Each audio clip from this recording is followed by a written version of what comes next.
A German philosopher and linguist said, "The limits of my language are the limits of my world." In Japan, you study English from the 3rd grade to high school and then into university. That's over 10 years of non-stop English.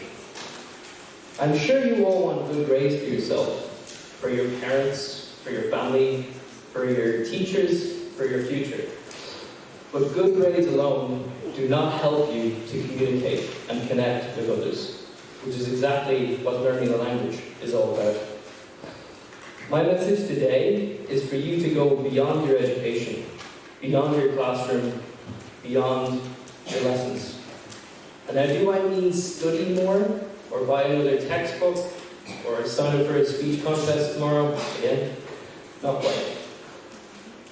I know what it feels like to be an unmotivated language student and to struggle learning a language, because I didn't quite understand the value of language as a tool for communication and connection. When I was in school, I had to study 2 languages. One was Irish Gaelic, which is compulsory in Ireland, and the second was French. Without fail, year after year, they were my worst and most hated subjects. Why was it like this? Why didn't I enjoy them? Was I a bad student? In a few ways, maybe I was. But why did I hate them in particular? It was because I couldn't use them. I didn't need to use them. Everyone I knew or talked to only talked in English. My world had no second language, so I wasn't motivated to learn or to change. A few years later, I went to China alone, with no friends or family, and not to a big city with other English-speaking foreigners. I will never forget the feeling of not being able to read, write, or speak anything meaningful to anyone in those first few months. But I will never forget learning the language from absolute zero. The people and the environment around me were my classroom. The strange noises that people were speaking around me started making more and more sense. The Hanzi or the kanji I saw every day in shop windows, restaurant menus, and road signs stopped becoming funny pictures and started becoming words. I simply learned by leaving my house.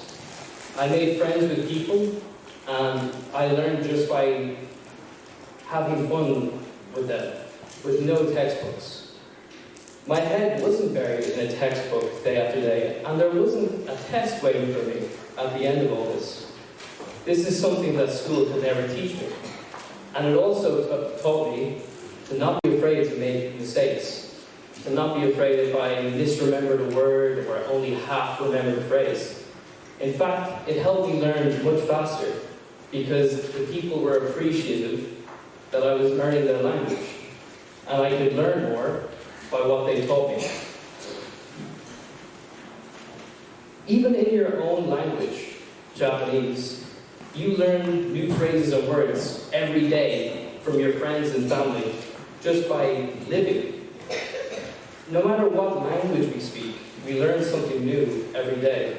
So take comfort in making mistakes. Take comfort in not completely understanding everything.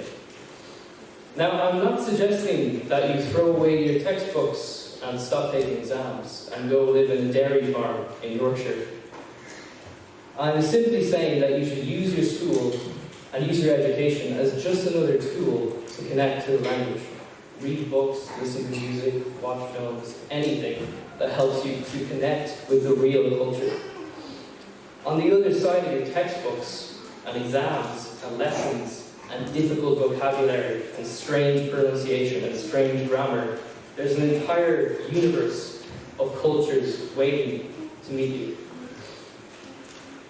I have friends from all over the world, from China, Italy, France, Chile, Portugal, and now Japan. And I would have never met them if they were afraid to make mistakes, and if I didn't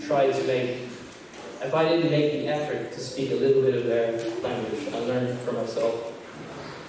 So remember that English is just a tool for you to jump to the other side, for you to jump to the wider world outside of Japan.